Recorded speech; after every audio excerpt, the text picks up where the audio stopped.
श्री गणेशाय नमो नमः। सरस्वती नमस्तुभ्यं वरदे कामरूपिणी विद्यारंभम करिष्यामि सिद्धिर्भवतु मे सदा। शिव शक्ति को कोटि कोटि प्रणाम। मेरे श्रोतागणों, आज मैं आपको शारीरिक सौष्ठव, शरीर की संरचना, आपका शरीर कितना बलवान होगा, आपको शरीर का सुख कितना मिलेगा, इस बारे में मैं आज आपको जानकारी दे रही हूँ। देखिए, ये मेष लग्न की कुंडली है और हम शारीरिक सौष्ठव, शारीरिक संरचना का पता हम लग्न से लगाते हैं। तो हम शरीर का सुख कितना पाएंगे, ये हम लग्न से देखते हैं। मेरे लग्न का स्वामी कहाँ बैठा है? देखिए, ये मेष लग्न की कुंडली है। इनका लग्न का स्वामी परमोच्च होकर के दसम भाव में बैठा है, शुभ ग्रहों के साथ बैठा हुआ है।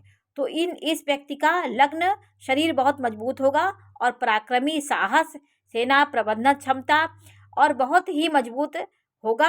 और उसकी शरीर में सुंदरता भी होगी, क्योंकि शुक्र और बुध की उपस्थिति है, चंद्रमा भी देख रहा है, तो ये व्यक्ति बहुत सुंदर होगा। सुंदरता इसके जीवन में बहुत इसके सुंदरता होगी, क्योंकि शुभ ग्रहों की भी दृष्टि है और शरीर से भी मजबूत होगा। तो दोनों चीज इनके जीवन में पाई जाएगी। तो हम लग्न का स्वामी यदि दसम भाव में बैठा हो, नवम भाव में बैठा हो, एकादश में बैठा हो, तो आप शरीर से बहुत मजबूत होंगे। इसी तरह अगर लग्न का स्वामी छठे भाव में बैठा हो, पापी ग्रहों के साथ है, तो आपके शरीर में पीड़ा होगी, आपके नाना प्रकार के रोग आपके जीवन में आएंगे। अष्टम में होगा तो भी बेकार होगा, अष्टम में होगा तो भी आपके जीवन में उतना वो नहीं होगा, खुशियाँ नहीं आएंगी, उतना शरीर नहीं होगा। 12वें भाव में आपके शरीर का व्यय होगा, आप बीमार रहेंगे, हर समय आपको कुछ ना कुछ होता रहेगा। और दूसरी कुंडली देखिए, ये वृषभ लग्न की कुंडली है। शरीर, ये व्यक्ति बहुत सुंदरता वाले होते हैं।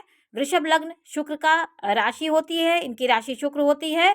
तो वृषभ राशि वाला व्यक्ति, वृषभ लग्न वाला व्यक्ति जो है, देखिए इसमें इसकी उपस्थिति 10वें भाव में है। यही शुक्र 12वें भाव में होता तो ये उच्च का हो जाता। ये भी स्थिति बहुत महत्वपूर्ण है। यदि 12वें भाव में शुक्र होता तो इनका उच्च का शुक्र हो जाता। दोनों भाव, नवम भाव, 10वां भाव और 11वां भाव, लग्न का स्वामी इन तीनों में होगा और चतुर्थ भाव में होगा। तो आपके लग्न बहुत मजबूत होगी, आप शरीर से बहुत अंदर से बहुत निरोगी होंगे, बहुत सुखी होंगे। शरीर से आपको सुख की प्राप्त होगी, क्योंकि शुभ ग्रह की भी दृष्टि है और स्वयं शुक्र ही आपका लग्न का स्वामी है। इसलिए आप शरीर से सुंदर होगे, आप शारीरिक सुख आपको प्राप्त होगा।